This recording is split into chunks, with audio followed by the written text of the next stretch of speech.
Alright, for now, for me, chat your BB beam Samo BB Aquaba at the Bank TV. So subscribe to my channel, like in the 4 drink chegu, comment section, come and busan for him, boom, a next mountain ya.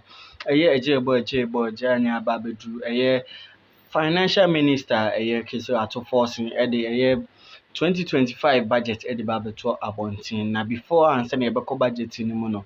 And send an NDC a manu no more babinya ban or more campaign or more share but so many and as so many promises and the mobile and it's a project ya na do down for the Guso when we be ano or mobile baby sumo we can send or start your project be na budget in the better ones and I'm for be na choma so say I didn't see na one can agenda 111 project na do dan kwa for the na just obey na board nurses ama matimi enye adwuma bebre na aye wan boso na chese ntro ene dada na NDC for anase bo na ombe share no mo pese mo dada Ghana for me pese kwa kuti nsen mu nchemu ye pa be do bibia ase. Yes. In Ghana for na bu pingin TV ni radio ekuti ato Forson na you feel say oba beka asem papa bi a kire Ghana for because NDC during the campaign almost share bo makomako 273 na abotre na kofo mo budget statement no omo bo share na omo share no items are omutimi raise ye e wo budget no it will not be up to 15. How we have done the counting me say but what share 273 why counting now it means what? Don't worry, I'm coming. Yes. And yeah, the minority, the biggest minority, the mighty minority.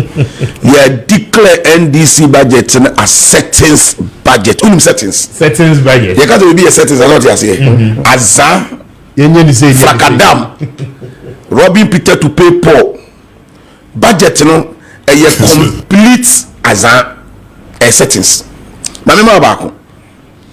NDC catch the Ghana for me and say Omube establishing Women's Bank. Exactly. And the Ghana bank capitalization. Open so establishing bank in Ghana. You need 400 million. 400 million. That excludes fixed cost. Or banking offices. Assets near day. So if NDC is coming to tell us asset aside 51.3 million for the Women's Bank in Azan. Is it 51 or 100 million? 51.3. 51.3. Eya frakadam, eya nada, eya atro, eya kushie. Clearly no. Just ask Omodada Emma Okroma say they will appoint 30% of Emma and look at the law affirmative action. 30% of Emma in their government. Now, almost announce 19 member cabinet no. Emma we have computation now just 2%. Sorry, 10%. So clearly, NDC budget is a budget, a settings budget. Here for an uncle chain. And the BOT said the SCB that. I mean, some another Azan Omoe. At to force the catcher and say Omo abolish taxes. Yeah. Mr. Speaker, technically, in practical terms, budget me I taxes me and NDC are abolishing. And I'm giving it to you. The Edika levy. And I'm abolishing. And a 1.5 withholding tax on small scale mining. And I'm abolishing. Processed gold. No? Yes, and I'm abolishing. But make a question. I took force in free so which we had Ghana for. Who could read section 141 of Ninsem now Kaina, and I want to read it. Or see, Mr. Speaker, we will abolish the 10% withholding tax on winnings from lottery, otherwise known as betting tax. Hey, Mr. Speaker, Ghana Emra establishing the income tax over the income tax amendment 2023 at 1096. A proposal 3 taxes. First one here 10% sports betting tax. The second one was 20% gross gaming revenue. And at the third one here 10% withholding on lotto winnings. Obakaya, this 10% withholding on lotto winnings nearby no. A branch at that time no that National Lotteries Authority Samia Uku ene wo ye MP ma akuapem of Mechiano Supremo eba be kan se aban no eye nhwehan na omo ye omo adwe so mbete sa 10% na business lotto business le begu. I have even cited letters petitions from National Lottery Authority management, including the staff body. Actually, the finance minister at the time says, "Oh man, careful, no more implement this idea now." So there are two things. It's either Forson is trying to throw dust into the eyes of Ghanaian youth, and answer or person or smart or tries to be smart. Forson needed to come clear. Say NDC campaign no. Both Dr. Baumia and President Mahama can say, "Omo ba aban mu a omo be give a friend betting tax in everywhere." Yes. That is the 10% betting tax. That 10% betting tax, no, and different from the 10% lotto winnings. The 10% betting tax, it was implemented. My bet super bet one bet would do better now from the income, not from your betting winnings, no.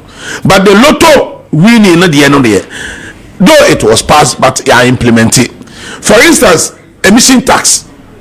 This was the very tax out. President Akufo-Addo announced I call Parliament on pass here. Nanabi, the national organizer of MPP. A lot of public pronouncement against it.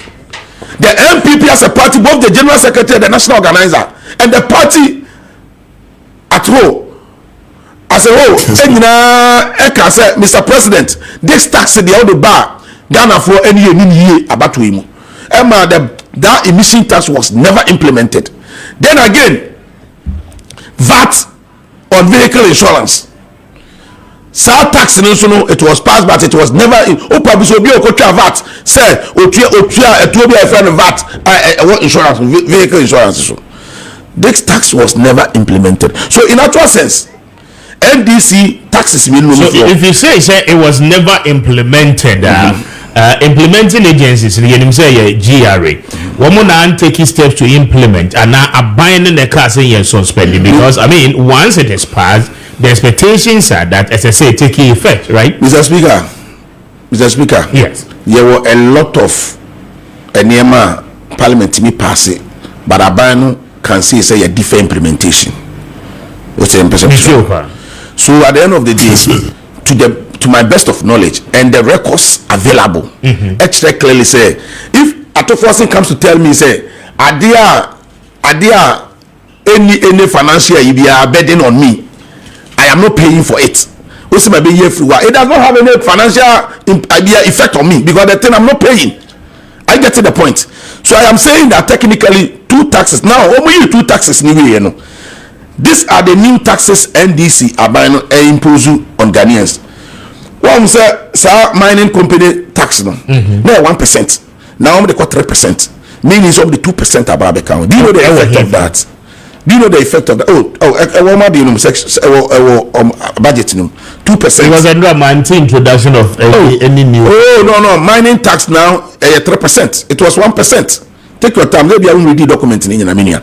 So I'm saying that we are not the one who produces now 2% from the account. What it means in say, and the Ghana mining sector no contribute to ye palmaye, and companies are. They are into proper mining, mining, and what it means is why we are don't want to be workers. Almost suppliers are and they will be cutting down their expenses on supplies. Almost at the I extended a special import levy. No, who's a special import levy? No, I don't know. Can say as also a friend sunset or say sunset clock. What you say? Meaning say these are short-term taxes. Taxes are any long-term, any permanent. Like for instance, special import levy. It was supposed to have expired in 2025. Now the NDC says extended tax to 2028. So it comes in the form of a new tax to Ghanaians. And then